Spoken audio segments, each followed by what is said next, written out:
Good day, everyone. I am Imhotep, often remembered as the first architect, engineer, and physician in early recorded history. You might know me from the ancient lands of Africa, where I contributed to the design of some of the earliest pyramids and brought forth numerous innovations. Today, I am thrilled to announce that I will be traveling from the distant past to join you online as one of the esteemed teachers at the Tharaka Invention Academy. At the Academy, we will guide our apprentices into acquiring the mindset, skills, and knowledge needed by inventors. In this digital era, my aim is to inspire and guide all aspiring inventors, innovators, and problem solvers. Together, we will embark on a journey through time, blending ancient wisdom with modern technology to unlock the full potential of your creative minds in the 21st century. Let's make history together, once again.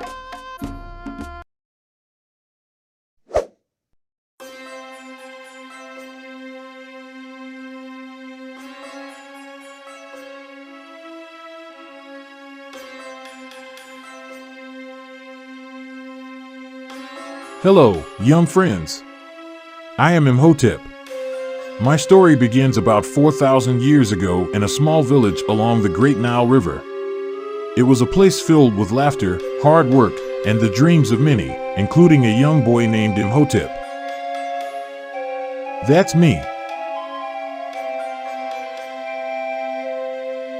As a child, I loved to play and create. My friends and I would build miniature houses from clay and invent new games. Even then, I dreamed of building great things and solving mysteries of the world around us. My family was my first teacher. From my parents, I learned the value of kindness and hard work. Our home was filled with love and stories of ancient heroes and gods. These tales sparked my imagination and my thirst for knowledge. I was always curious. I would spend hours watching the birds, the stars, and the flowing river, wondering how they all worked. I knew, deep in my heart, that I was meant to discover and create, to unlock the secrets of the world. One day, while gazing towards the horizon, I made a promise to myself. I would travel to the great city, learn all that I could, and use that knowledge to do something extraordinary. Little did I know, my journey was just beginning. As I lay under the starlit sky, I dreamt of pyramids touching the heavens, of healing the sick, and of ideas that could change the world.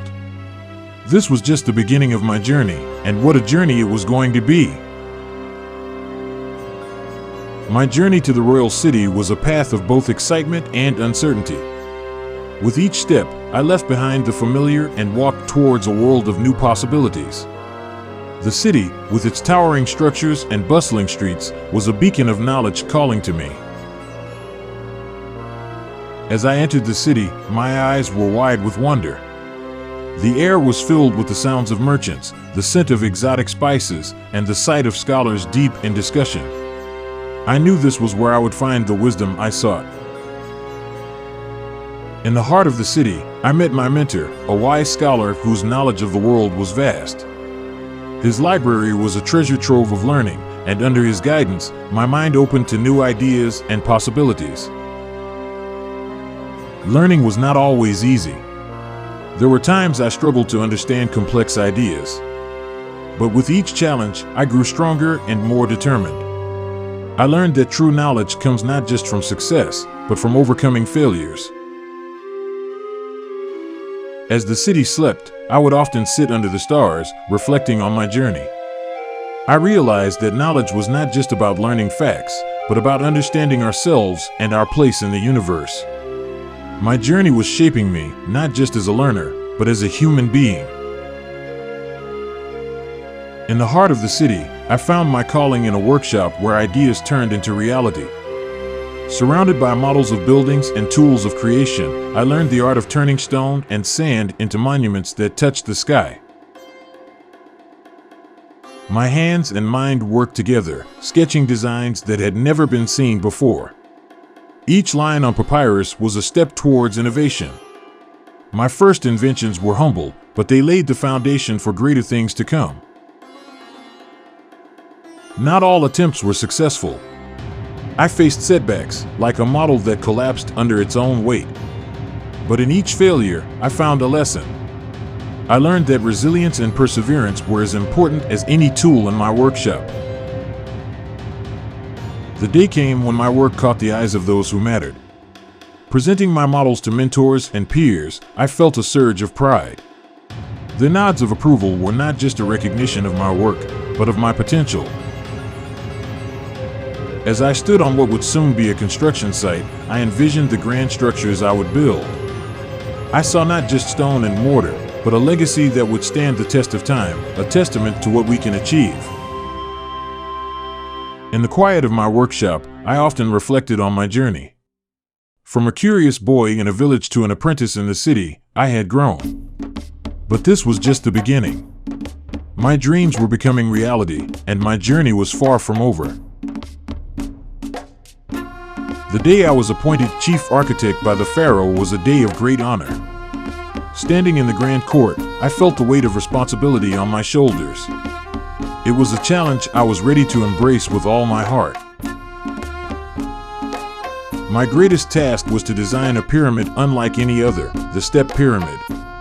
Night after night, I pored over plans and models, envisioning a structure that would reach towards the heavens and stand as a symbol of our civilization's greatness. As the pyramid rose from the earth, I was there every day, guiding and instructing. The sound of chisels and the sight of the rising stone filled me with a sense of purpose. We were not just building a monument, we were crafting history. This project was not just about size and scale, it was about innovation. I introduced new architectural techniques, pushing the boundaries of what was thought possible. Each day was a journey in problem solving and creativity. The role of chief architect was demanding. It required balancing design, leadership, and often diplomacy.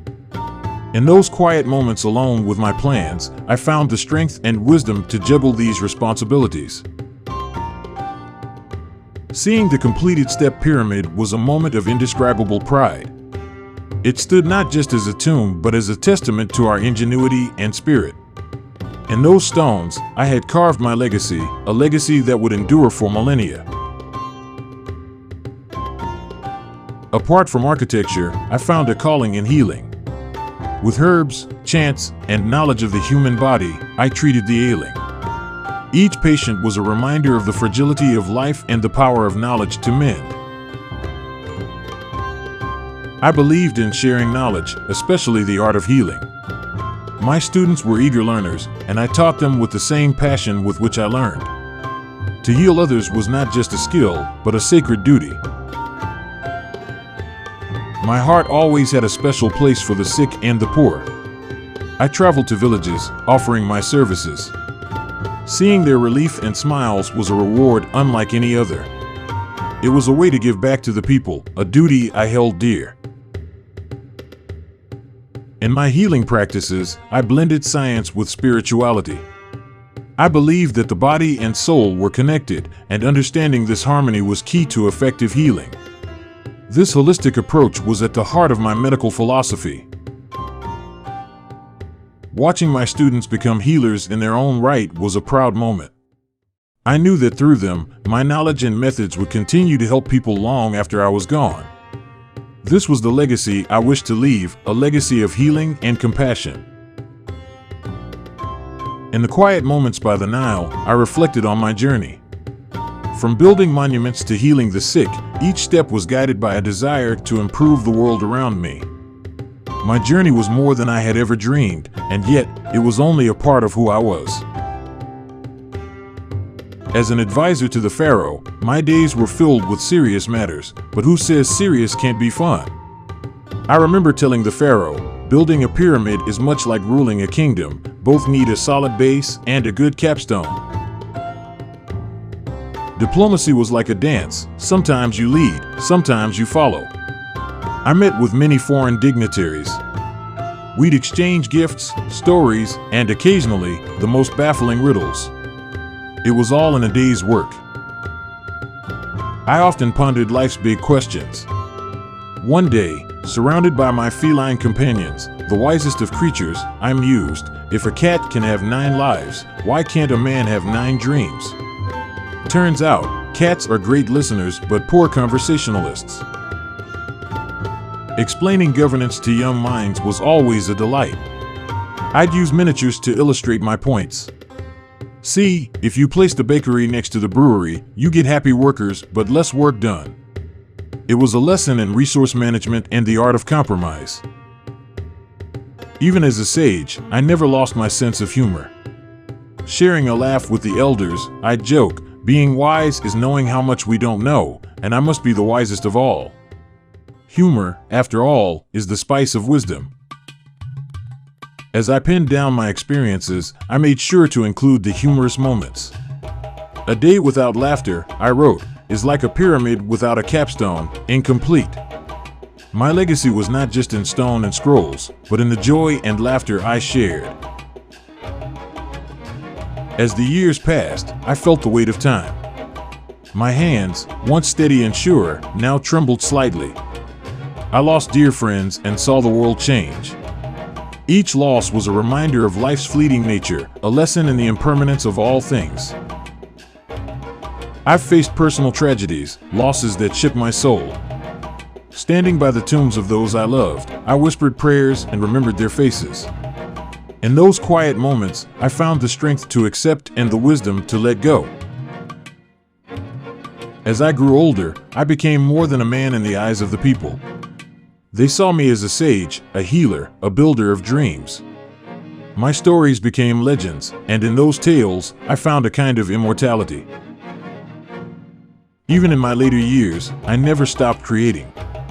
My hands may have trembled, but my spirit remained as strong as ever. I continued to sketch, to teach, to dream, for the mind is the last to age. When my time came, I was ready. Surrounded by those I taught and loved, I felt a deep sense of peace. My life had been a journey of discovery, creation, and love. I was leaving, but my legacy would live on. As I journeyed into the stars, I left behind more than just monuments of stone. I left a legacy of knowledge, compassion, and inspiration. In the hearts and minds of those who remember me, I live on, an eternal part of the story of humanity. Centuries have passed, yet my journey still echoes in the hearts and minds of many. In classrooms and books, young minds learn about a man named Imhotep who once dreamed of touching the stars. My story, it seems, transcends time. In the world of architecture, my spirit lingers. Architects and builders look to the past, to the pyramids and temples, finding inspiration in their lines and forms. In every stone laid, I find a reflection of my own dreams. In medicine, my approach to healing continues to inspire. Modern healers, armed with technology one could never have imagined, still learn from the ancient texts. It's a dance of science and tradition, ever advancing, ever learning. In museums and cultural centers, people of all ages and backgrounds come to know my story. They find a sense of pride, a connection to a past rich with knowledge and achievements. It's a reminder that history is a shared treasure. As a statue in gardens and halls of learning, I stand not just as stone, but as a symbol of enduring wisdom. Around me, people gather, seeking knowledge, sharing ideas, continuing the quest for understanding that I so cherished. As I once gazed at the stars, now young dreamers look up, their eyes filled with the same curiosity and wonder that once filled mine. My journey may have ended, but in every dreamer and every seeker of knowledge, my journey continues. I am Imhotep, an emblem of ancient Egypt's enduring legacy of African genius and innovation. Born in an era veiled by the mists of time, my name, meaning one who comes in peace, aptly mirrors the profound impact I have had on history. In the service of Pharaoh Djoser during the Third Dynasty, I held numerous esteemed positions: high priest, chancellor, chief architect, scribe, engineer, and physician, a testament to my diverse skills and talents. I am celebrated as history's first recorded architect and physician. My most notable accomplishment was designing and constructing the step pyramid at Saqqara, an architectural wonder that not only set the stage for future pyramids, but also cemented my reputation as a master builder. My expertise wasn't confined to architecture. In medicine, I authored the Edwin Smith Papyrus, a seminal medical text that introduced over 90 anatomical terms and detailed 48 injuries. My contributions to medicine were so groundbreaking that I founded the Asclepius, a school of medicine that wielded influence for 2 millennia, predating Hippocrates, the Greek father of medicine, by 2,200 years.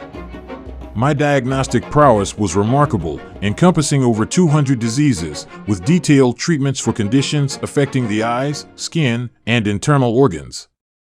I even practiced surgery and dentistry, demonstrating a keen understanding of organ functions and blood circulation.